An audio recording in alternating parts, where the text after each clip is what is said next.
Desire doesn't die, and that's the illusion most men cling to because it feels less threatening than the truth. They tell themselves it fades because life gets busy, because stress piles up, because routines take over, because time dulls everything. But desire isn't fragile, and it isn't polite. It doesn't disappear just because she says she loves you, and it doesn't shut off because the relationship is stable on paper. Desire moves. It shifts toward whatever makes her feel most alive, most seen, most charged. And the danger is that this movement doesn't announce itself. It doesn't need drama, conflict, or another man to begin. It starts quietly, internally, while everything on the surface still looks intact. She can still be loyal, still committed, still doing nothing wrong. And yet the hunger that used to reach for you is no longer pointed in your direction. If she's still loyal, but no longer hungry for you, this is where it went. Most men miss this because they're trained to look for betrayal instead of movement. They watch behavior instead of attention. They search for proof instead of patterns. And by the time they realize something is off, desire has already relocated to a place they're not looking. In this video, you're going to understand exactly how desire transfers, why you don't need another man for it to happen, and how men lose everything by guarding against cheating while ignoring the quiet migration happening right in front of them. Because once desire has fully moved, loyalty won't save you, effort won't bring it back, and words won't reach something that's already found a new home. The first lie men believe is that desire shuts off, that it simply powers down when conditions aren't right. They tell themselves she's tired, overwhelmed, stressed, getting older, or stuck in routine. And those explanations feel comforting because they remove urgency. If desire is just low, then patience will fix it. Time will fix it. Effort will fix it. But what men call low libido is often misdirected libido. The desire didn't disappear, it just stopped pointing at you. And that distinction changes everything. Men are conditioned to treat desire as conditional, something that turns on only when circumstances line up perfectly. If work is stressful, desire goes down. If life is busy, desire goes down. If routine sets in, desire fades. But that's not how desire actually works. Desire isn't moral, and it isn't fair. It's biological. It responds to stimulation, tension, novelty, polarity. A woman can be exhausted and still feel desire. She can be stressed and still fantasize. She can claim she has no drive, while her imagination is very much alive somewhere else.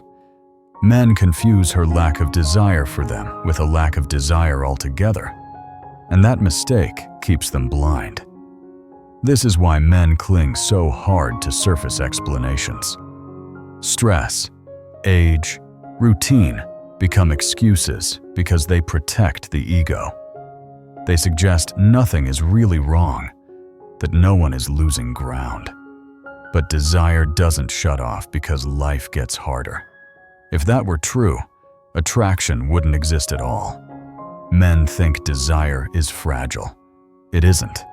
It's opportunistic.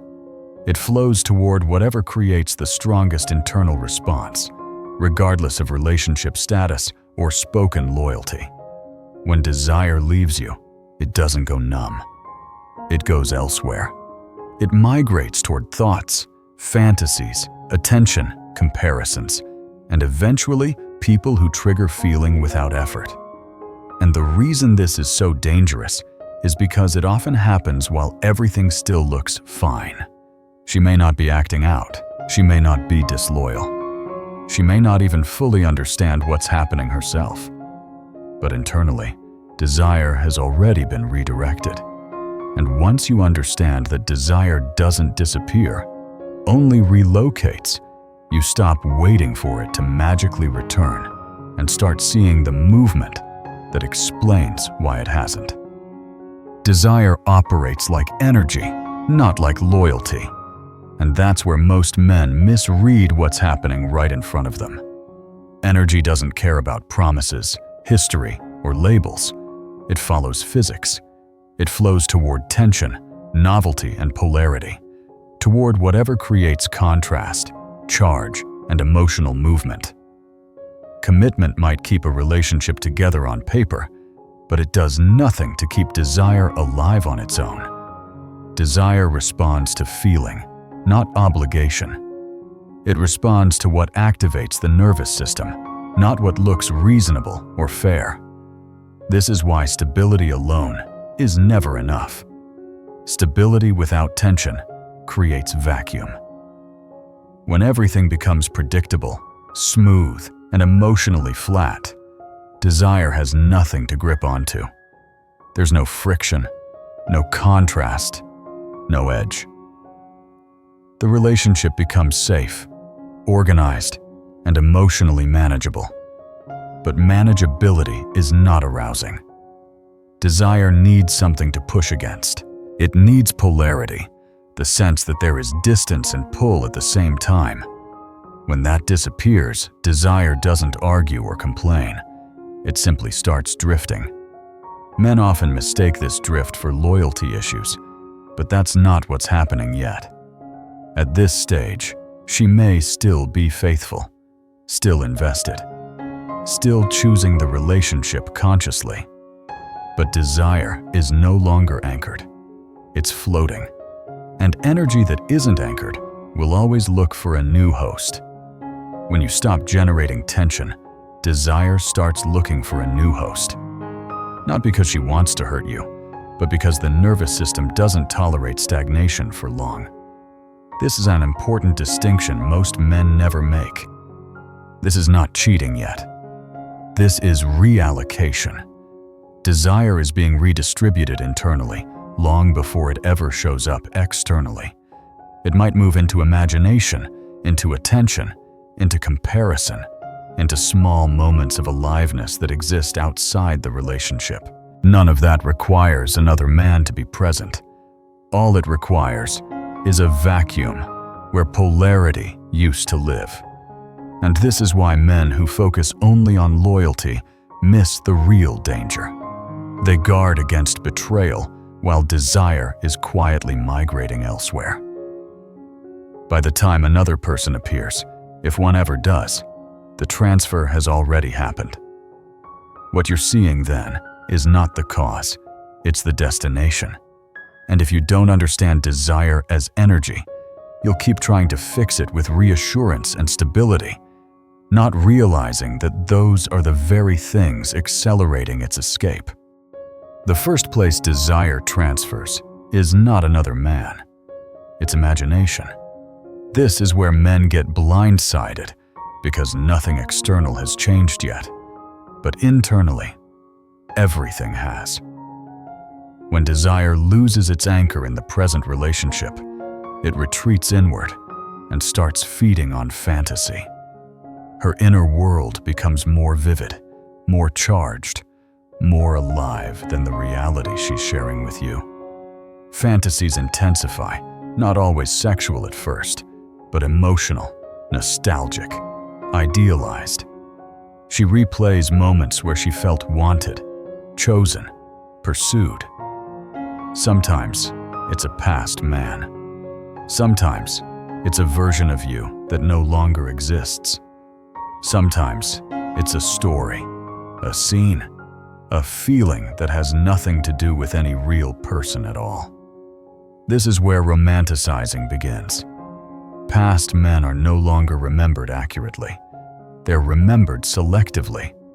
The flaws disappear. The tension remains. A man who once caused pain suddenly gets reframed as exciting. A relationship that failed becomes a symbol of passion rather than dysfunction. Fiction, media, books, movies, social feeds, even passing interactions start to feel charged. Her nervous system is starving for sensation, so it feeds wherever it can, without consequences. Imagination is safe. No risk, no confrontation, no guilt. And that's exactly why desire goes there first. Men don't see this because there's nothing to catch. No messages to read, no calls to overhear, no behavior to confront. She can be loyal, committed, physically present, while mentally living somewhere else entirely. And the more imagination gets fed, the less reality satisfies. You start feeling it as distance, distraction, emotional absence. Conversations feel thinner. Intimacy feels harder to access. You feel like you're competing with something you can't see, because you are. This is the critical truth most men never understand. Desire goes imaginary before it ever goes physical. By the time it attaches to a person, it's already been rehearsed internally. The fantasy prepares the nervous system. It trains her to feel without you. And once that inner world becomes more stimulating than the relationship itself, desire has already transferred its loyalty. Not to another man yet, but away from you. And if you miss this stage, you'll only notice the shift when imagination finally looks for a place to land in the real world. Men miss the transfer because they're watching the wrong layer of reality. They track behavior instead of attention. As long as she's still showing up, still responding, still acting normal, they assume nothing meaningful has changed. But attention is the real currency of desire, not behavior. A woman can behave correctly while her attention is already somewhere else. She can listen while not absorbing. She can touch while not feeling. And because men are trained to equate presence with engagement, they overlook the quiet shift where her focus stops landing on them and starts drifting inward or outward. They also track loyalty instead of imagination. As long as there's no cheating, no obvious betrayal, no third party, men relax. They tell themselves they're safe because the rules haven't been broken. But imagination doesn't need permission. It doesn't follow relationship boundaries. While loyalty keeps her body in place, imagination starts roaming freely. It feeds on memories, fantasies, comparisons, and unrealized possibilities. And men almost never look there, because imagination leaves no fingerprints. You can't interrogate it. You can't confront it. You can't prove it. So they ignore it, right up until imagination turns into emotional distance they can no longer explain. This is why men look for cheating instead of drift. Cheating is concrete. It gives the mind something to latch onto, something to fight, something to blame. Drift is unsettling because it's subtle and gradual. There's no villain, no clear moment where things went wrong. Just a slow redirection of energy away from the relationship. Men want a smoking gun. Desire leaves without firing one. It just quietly exits the room while you're still guarding the door. By the time you're checking her phone, desire has already left the room. That's the brutal truth. Surveillance always comes late. It's a response to loss, not a prevention of it. When men start searching for proof, they're already reacting to an absence they can feel, but don't yet understand. And the tragedy is that by focusing on evidence of betrayal, they miss the earlier, quieter signs of migration that mattered far more. Desire doesn't announce its departure. It withdraws attention first. And if you don't know how to read attention, you'll always discover the transfer after it's complete, wondering how something so important could slip away without making a sound. This is the most dangerous phase of all, because it feels stable, while everything that actually matters is bleeding out quietly. Loyalty without desire creates a false sense of security that traps men in place while the relationship is already transitioning underneath them. She stays, she shows up, she fulfills the role, but she's no longer emotionally invested in the outcome. Her presence becomes functional instead of charged. She's there, but she's not reaching. She's not leaning in. She's no longer trying to be felt or understood, because internally, she's already begun detaching from the bond. This is where intimacy changes shape. Sex doesn't necessarily disappear at first, but it becomes rare, mechanical, or strangely empty. The body might still participate, but the energy is gone. There's no hunger behind it, no urgency, no pull. Touch feels like routine instead of desire. Eye contact shortens. Initiation fades. And eventually sex stops, not because she doesn't have a body anymore, but because her desire has nowhere to anchor itself with you. What replaces passion is emotional neutrality. She's not angry. She's not upset. She's calm. And that calm is lethal because it signals acceptance, not struggle. Men misread this phase constantly. They think, at least she's still here. They mistake loyalty for safety, consistency for commitment. But this is where men become placeholders. You're occupying a position that's no longer emotionally alimor. She's with you while her internal world reorganizes around a future that may or may not include you. You're not being chosen anymore. You're being maintained. And maintenance is not desire. This is why loyalty here is not protection. It's transition. It's the space between attachment and exit where she keeps the relationship intact externally while disengaging internally. From the outside, it looks calm. From the inside, it's already over. And the longer a man stays asleep in this phase, the more shocked he is when the ending finally arrives, because he thought loyalty meant stability, when in reality, it was simply the final quiet before the door closes. When desire transfers, the instinctive reactions men reach for are the very moves that seal the loss. The first mistake is begging for sex, not always with words, but with tone, timing, pressure, expectation. You initiate more. You hint. You complain subtly. You try to fix intimacy by requesting it. But desire doesn't respond to requests. The moment sex becomes a negotiation, it stops being desire and turns into obligation. And obligation kills whatever hunger was still breathing. Then, men start competing for attention. They text more, check in more, try to out-entertain, out-please, outperform whatever they imagine is pulling her focus away. This never works because attention doesn't flow toward effort. It flows toward gravity. The more you chase her attention, the more you signal that you've lost control of your own. You don't pull desire back by orbiting her. You push it further away. Next comes interrogation. Questions disguised as concern. Are you okay? Did I do something wrong? Is there someone else? You think clarity will save you. What it really does, expose anxiety. Interrogation tells her you feel the ground slipping beneath you. It forces her into defense, evasion, or reassurance, none of which generate attraction. You don't uncover truth this way. You accelerate detachment. Finally, men perform harder.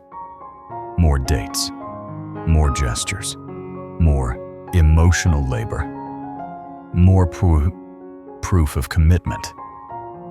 They believe effort will remind her why she chose them. But effort without polarity doesn't revive desire. It confirms predictability.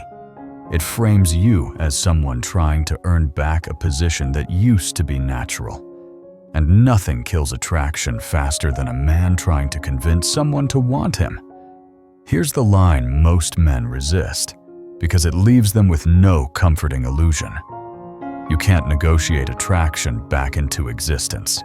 You can't explain it, request it, monitor it, or perform your way into it.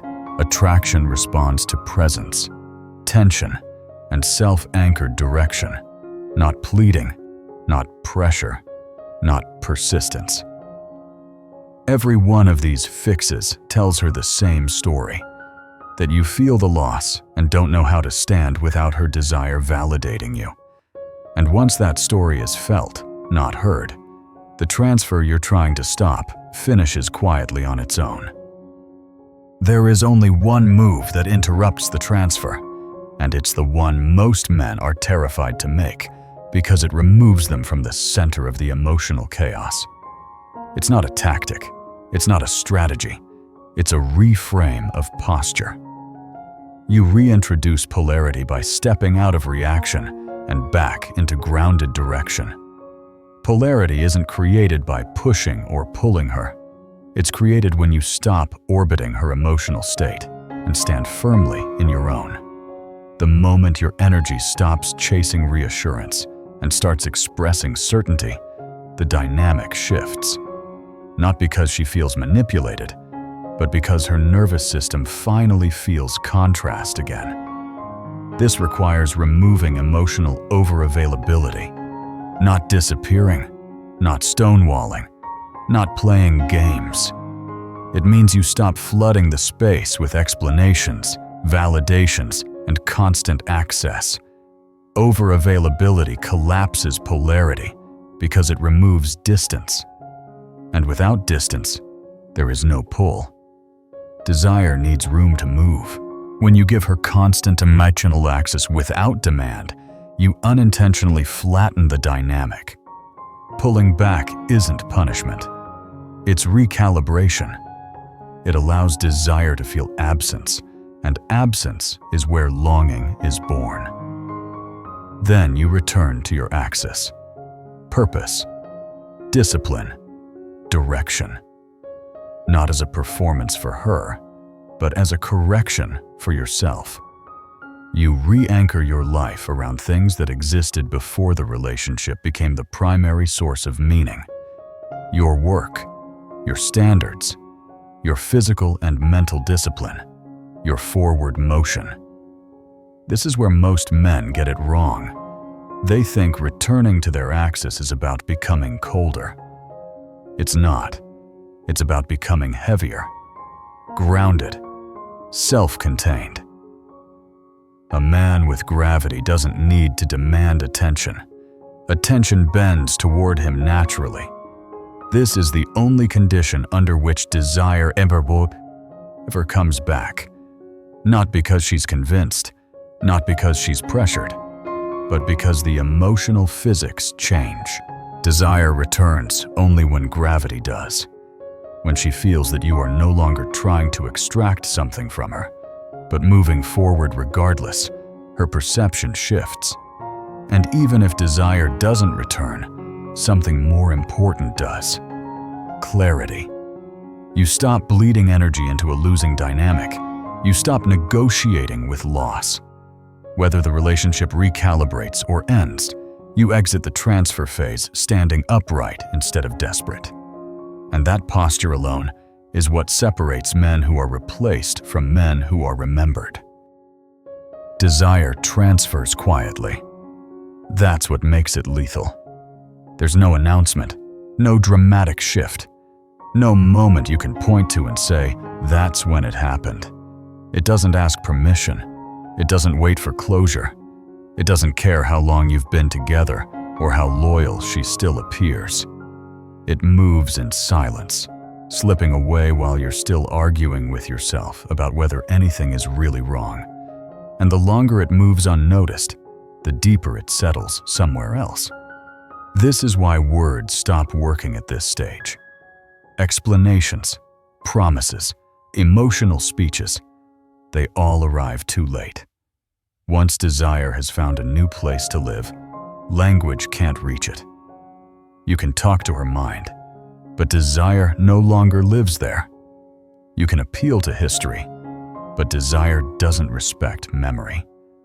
You can offer reassurance, but reassurance is meaningless to something that already feels alive without you. Men keep trying to fix this with conversation, not realizing they're speaking to the wrong layer of reality. The most unsettling part is how calm everything feels when this happens. There's no chaos to warn you, no anger to wake you up. Just a subtle cooling, a loss of charge, a sense that she's more present everywhere else than she is with you. You feel it in the way conversations drift, in the way intimacy feels optional instead of urgent, in the way she seems lighter when she's not around you. And you tell yourself it's temporary, that it will pass, because the alternative is too painful to accept.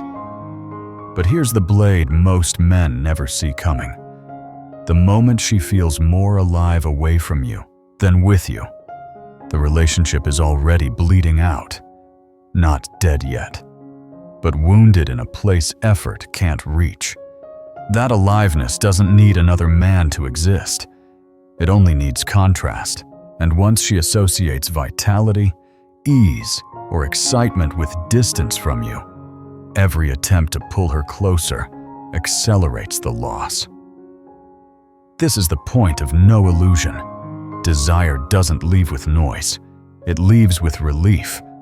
Relief from tension that no longer excites. Relief from a dynamic that no longer stimulates. And when that relief becomes her default state, you're no longer fighting for connection. You're fighting against her nervous system. And that's a fight no amount of words will ever win. Now you know desire moves. It doesn't argue, it doesn't announce itself, and it doesn't wait for permission. It follows energy, not intention. And once you understand that, you stop being confused by silence, by calm, by the slow emotional distance that so many men mistake for stability. You stop thinking desire disappears because love is still present, and you start seeing how easily love can coexist with disengagement. This awareness is not meant to make you paranoid. It's meant to make you precise. Because when you know desire moves, you stop guarding the wrong doors. But desire never moves alone. It follows something deeper, something most men don't want to confront because it feels personal. Desire follows respect, not love. Love can exist without tension. Love can exist without polarity. Love can exist long after attraction has died. Respect cannot. The moment respect erodes, desire has no foundation to stay. And that's where the next door opens. In the next episode, warning: when respect dies, desire can never stay. You'll see why attraction collapses permanently once respect is gone, why no amount of affection can revive it, and why men who ignore this truth keep repeating the same cycle with different women. If this made you uncomfortable, subscribe. Discomfort is the signal that something real just cut through the noise. This channel isn't here to soothe you or reassure you with convenient lies. Comfort keeps men blind. Comfort tells you everything is fine while the ground shifts beneath your feet. Clarity does the opposite. Clarity strips away illusions and forces you to see dynamics as they are, not as you wish them to be. And clarity is dangerous in the right hands. It changes how you move, how you respond, and what you tolerate. It stops you from chasing what's already gone and teaches you how to stand in a way that either recalibrates attraction or ends things without self-betrayal. That's the difference between men who get replaced and men who don't lose themselves in the process. The next episode goes deeper, because once respect is gone, desire can never stay. And understanding why is the difference between repeating the pattern and finally breaking it.